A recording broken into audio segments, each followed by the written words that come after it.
చంద్రబాబు పవన్ కళ్యాణ్ వెళ్ళి ఢిల్లీలో పడిగాపులు కాసి బీజేపీతో పొత్తు పెట్టుకున్న తర్వాత అండ్ ఎన్నికల కోడ్ రాష్ట్రంలో అమల్లోకి వచ్చిన తర్వాత పోలింగ్ దగ్గరకు వచ్చేసరికి సమీపిస్తున్న కొద్దీ ఎలక్షన్ కమిషన్ వ్యవహార శైలి, వాళ్ళ ప్రవర్తన, అడ్డదిడ్డంగా మారుస్తున్నటువంటి అధికారుల బదిలీలు, ఇవన్నీ చూస్తూ ఉంటే వీటన్నిటికీ మించి సంవత్సరాల నుంచి ఇంటింటికి వెళ్ళి పింఛనిస్తున్న వాలంటీరీ వ్యవస్థను ఇంటి దగ్గరికి వెళ్ళి పెంచనీయకుండా ఆపేయడం, ప్రభుత్వంలో ఒక సిస్టమ్నే ఆపేయించడం, ఇప్పుడు రైతులకు ఇన్పుట్ సబ్సిడీ ఇవ్వకుండా చేయడం, విద్యార్థులకు ఫీజు రియంబర్స్మెంట్ చేయకుండా చేయడం, వసతి దీవెన లాంటివి ఇవ్వకుండా చేయడం, ఎప్పటి నుంచో అమలులో ఉన్న పథకాలు, కొత్తవి కాదు అమలులో ఉన్న పథకాలు ఆపేయడం, వీటన్నింటినీ చూస్తూ ఉంటే చంద్రబాబు నాయుడు, జగన్మోహన్ రెడ్డి గారి పథకాల వల్ల లబ్ధి పొందినటువంటి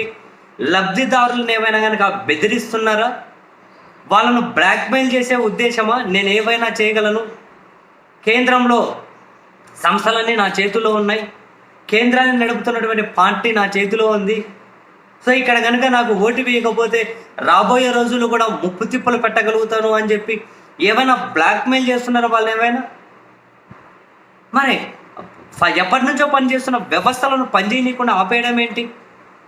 ఎప్పటి నుంచో ఉన్న పథకాలు ఆల్ ఆఫ్ దిస్ అని ఆపేయడం ఏంటి?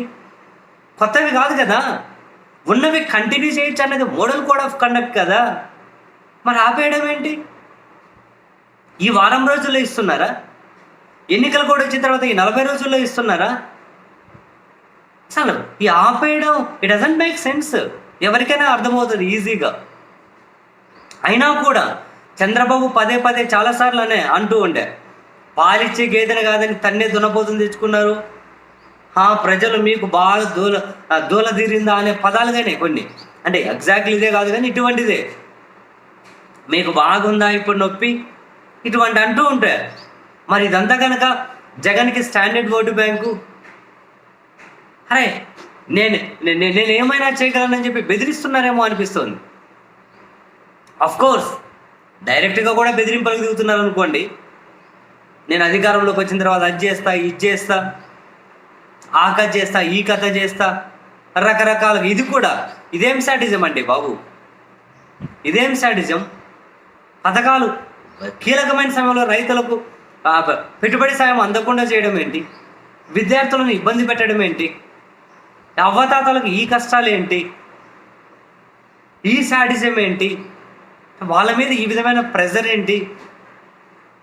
మళ్ళీ వీళ్ళ వాలంటీర్ల పేరుతో వీళ్ళని ఇళ్ళకు పంపించి, అదిగో మేము కొత్తగా అపాయింట్ అయిన వాలంటీర్లము, చంద్రబాబు వచ్చిన తర్వాత ఇవన్నీ మేమే ఇచ్చేది, మీరు మాకే ఓటేయాలి అని ఈ విధమైన ప్రెజర్ చేయడం ఏంటి?